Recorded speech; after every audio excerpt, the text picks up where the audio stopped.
Have you ever felt countless times at a crossroads of choice, an invisible force pulling you back, keeping you stagnant?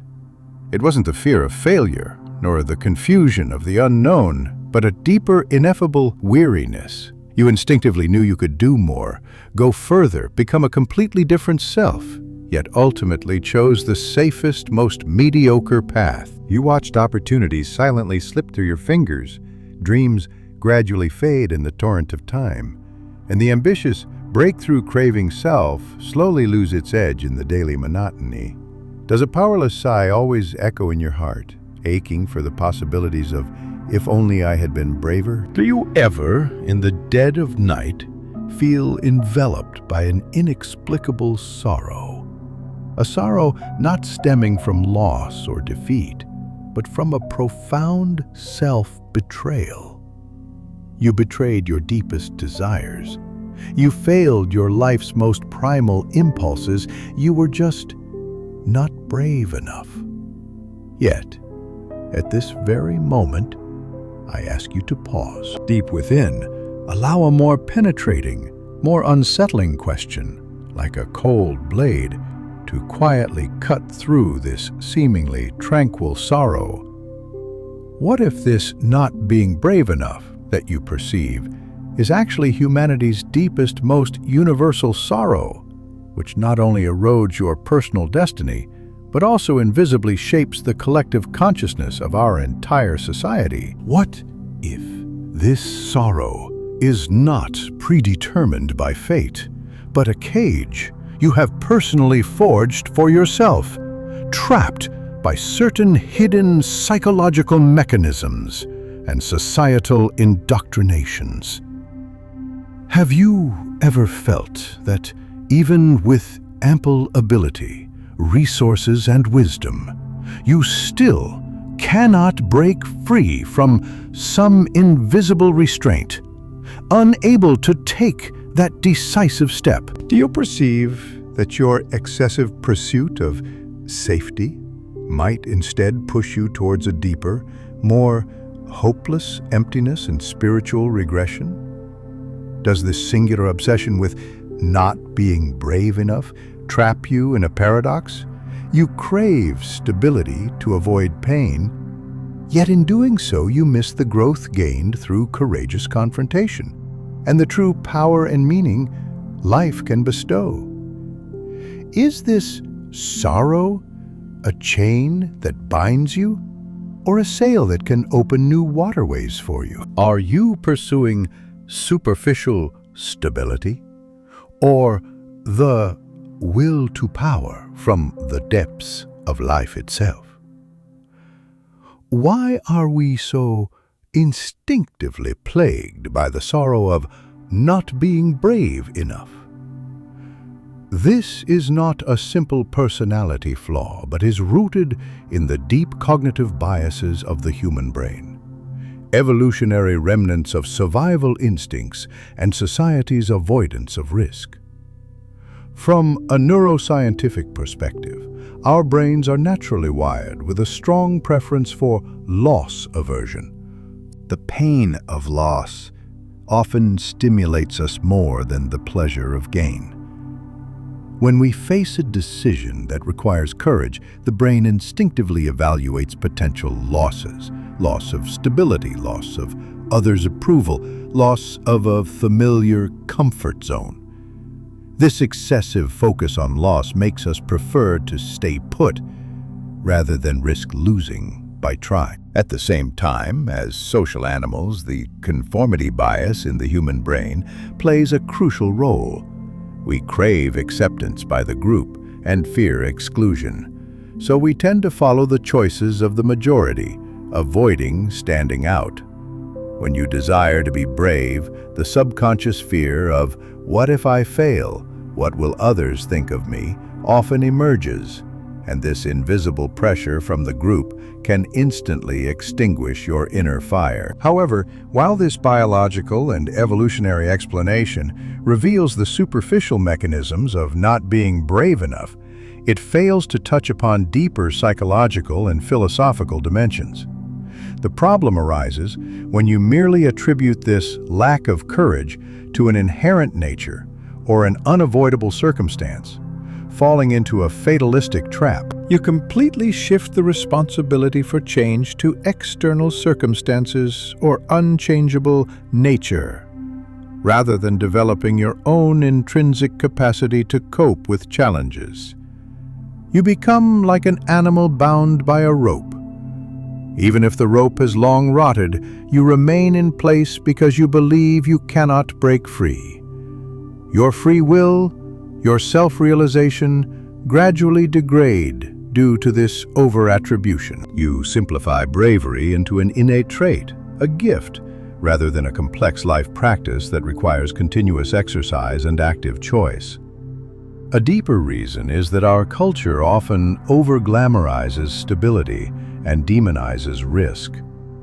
We are taught to seek stability, to take the shortest path, as if a good life is one without turmoil or surprises.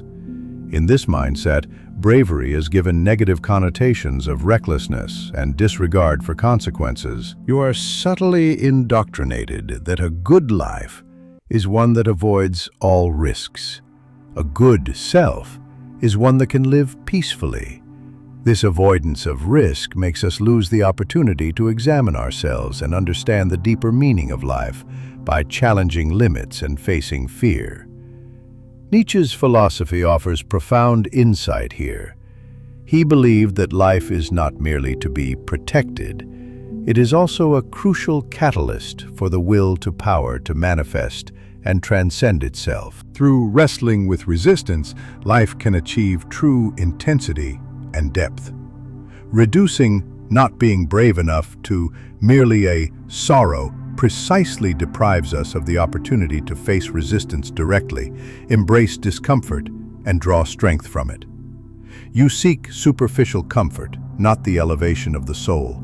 This avoidance of risk is the first step towards deep emptiness, because you reject the full human experience. This not brave enough behavioral pattern subtly and profoundly impacts your life.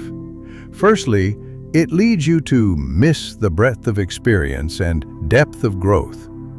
Life, in essence, is a journey composed of countless choices. Every time you choose to retreat or give up due to not being brave enough, you miss a new experience, an opportunity for profound growth and insight. On your life's canvas, brush strokes that should be vibrant colors are replaced by endless shades of gray.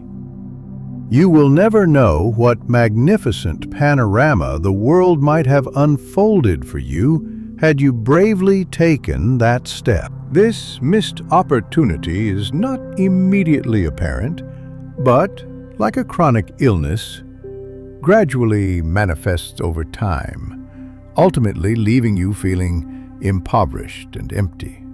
Secondly, it erodes your self-efficacy and inner strength.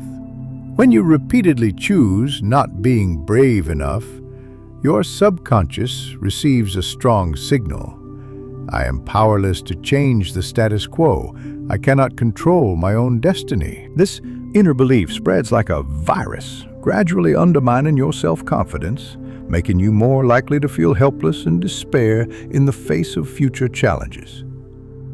Your courage, like an unused muscle, gradually atrophies, even making you forget how powerful you once were.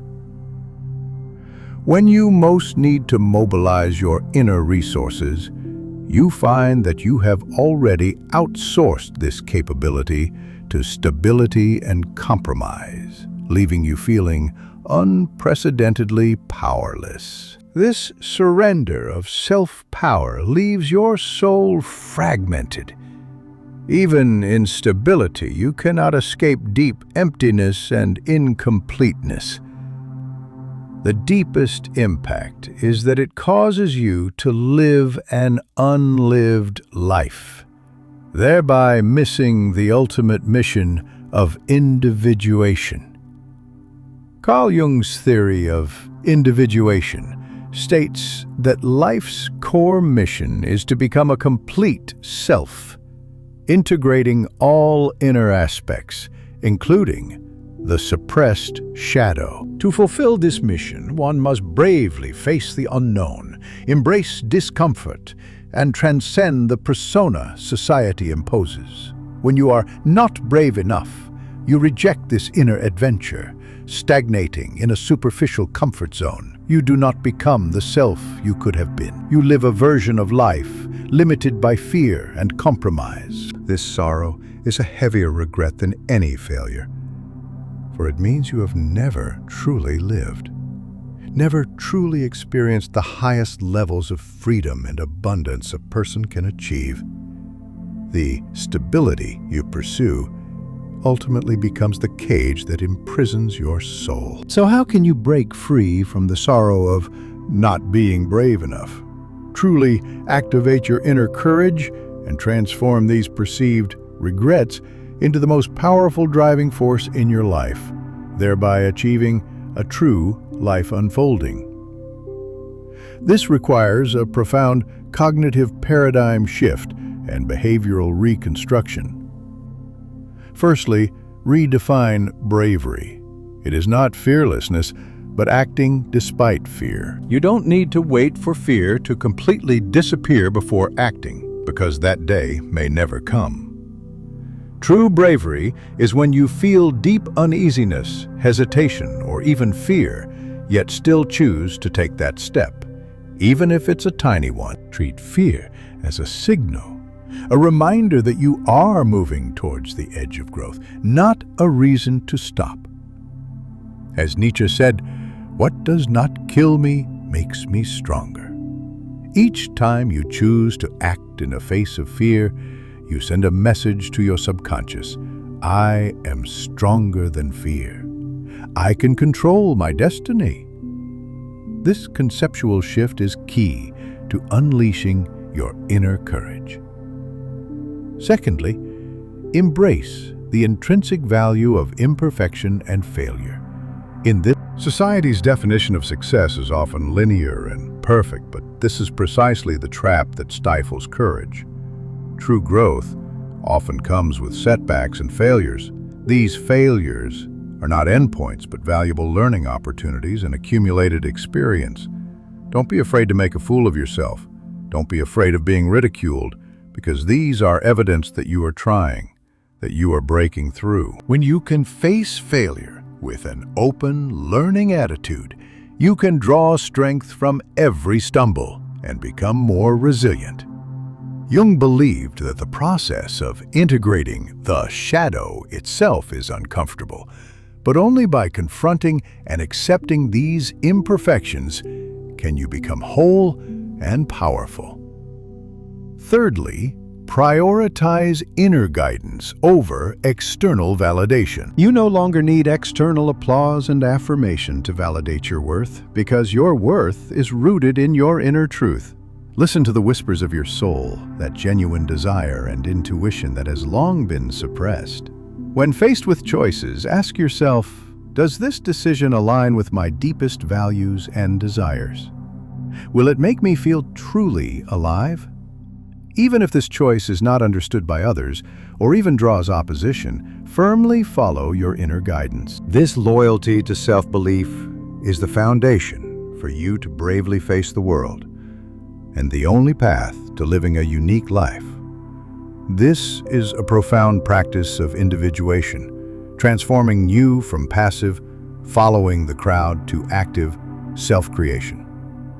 The ultimate insight is that your deepest, most lasting happiness and meaning do not come from compromising with and avoiding the external world, but from your profound acceptance of the complexity of human existence and your continuous choice and commitment to your true self.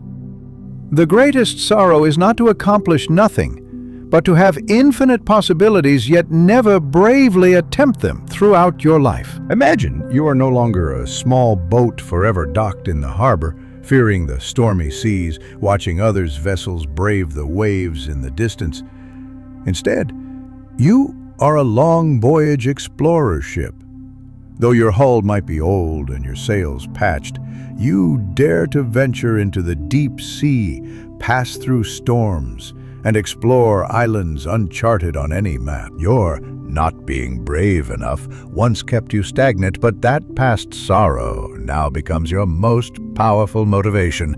It reminds you that life is but once, and you must experience all of it. Each time you choose to face fear, you infuse your soul with new energy, filling your life's canvas with vibrant colors.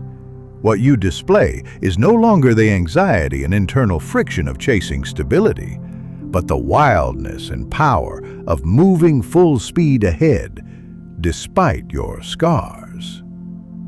Go forth and be the explorer ship that is uniquely yours. Sail to your own distant horizons, write your own unique logbook, and live a legendary life that no one else can replicate. This authenticity and wildness are the deepest, most powerful energy you offer to the world.